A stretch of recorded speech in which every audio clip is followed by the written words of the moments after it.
নমস্কাৰ বন্ধু বান্ধৱীসকল, মোৰ চেনেলৰ নতুন এটা ভিডিঅ'লৈ আপোনালোক সকলোকে স্বাগতম জনাইছোঁ। আজি এয়া মাছ বচাৰ পৰাই ভিডিঅ'টো আৰম্ভ কৰিছোঁ। মায়ে এয়া মাছ বাচি আছে সুন্দৰকৈ, আৰু মই ভাবিছোঁ কি ভিডিঅ' এটাকে বনাই থওঁ, চাওঁ মায়েনো মাছখিনি আজি কেনেকৈ কি কৰে। তাৰপিছতে ইফালে বৌ গৈছে শাক বুটলিবলৈ, এয়া শাক বুটলি আনিছে। এয়া বিভিন্ন ধৰণৰ শাক লৈ আহিছে, আৰু এতিয়া শাকৰ সৈতে মাছ বনাব। আৰু কি বনাই কি কৰে দেখাম ব'লক আপোনালোকক। মাৰ ইতিমধ্যে মাছ বচা হৈ গৈছে, আৰু এতিয়া মাছখিনি মায়ে এইয়া পাতত দিবলৈ আৰম্ভ কৰিছে। ইফালে কলাপাত আনি লৈছে, নিমখ হালধি সানি মাছখিনি যোগাৰ কৰি লৈছে, আৰু এতিয়া মাছ পাতত দিব। আপোনালোকে বাৰু ভালদৰে মাছ পাতত দিব জানেনে? যদি নাজানে চাবচোন ভিডিঅ'টো দেই, মায়ে কেনেদৰে মাছ পাতত দিয়ে।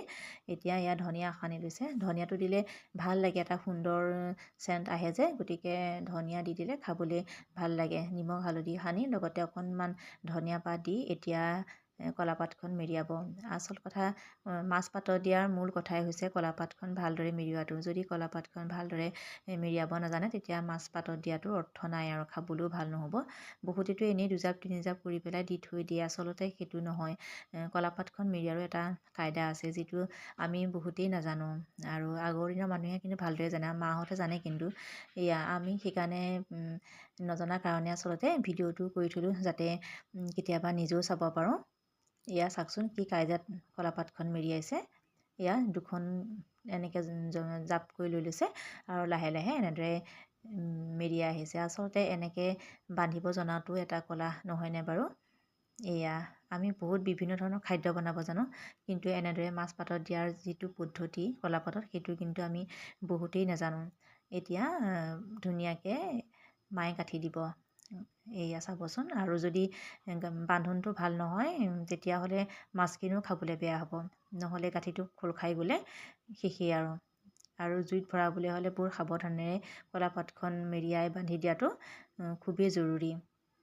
এয়া সুন্দৰকৈ মায়ে এতিয়া মাছখিনি বান্ধিলে, বান্ধি পেলাই এতিয়া গাঁঠিটো খুব টানকৈ মাৰিব, নহ'লে গাঁঠিটো টানকৈ নামাৰিলে দিগদাৰ আছে। এয়া আৰু মাছ পাতত দিবলৈ আচলতে জুইতেই বেছি ভাল লাগে। বহুতে গেছতো দিয়ে, কিন্তু আচল সোৱাদটো যেন জুইতহে বেছি ভাল হয় এনেকুৱা লাগে, নহয়নে বাৰু?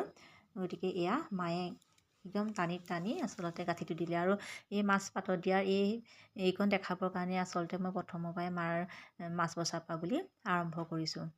এয়া মায়ে গাঁঠিটো খুব টানি পেলাই দিছে, আৰু এতিয়া আঙঠাৰ মাজত ভৰাই থ'ব। এইটো হৈ গ'লগৈ। আৰু ইফালে বৌয়ে এয়া শাকখিনি কুটি ল'লে, মিহিকৈ কুটিলে। আমাৰ বৌয়ে বৰ ধুনীয়াকৈ কুটে শাকখিনি মিহিকৈ। আৰু ইফালে এয়া মূলা কাটিলে, মূলায়ে মাছে ভাজিব, ইফালে বনাব শাকৰ তৰকাৰী। আৰু মই ভাবিলোঁ দুপৰীয়া এতিয়া চাহৰ টাইম হৈছে, গতিকে কিবা এটা বনাই পেলাই দুপৰীয়া চাহকাপকে খাওঁ। সেইকাৰণে পিঠা এটাকে পুৰিবলৈ যা যোগাৰ কৰি লৈছোঁ। এয়া আটা অলপমান গুলি পেলাই এনেদৰে পানী পিঠাৰ নিচিনাকৈ বনালোঁ দুপৰীয়া চাহৰ লগত খাবলৈ বুলি।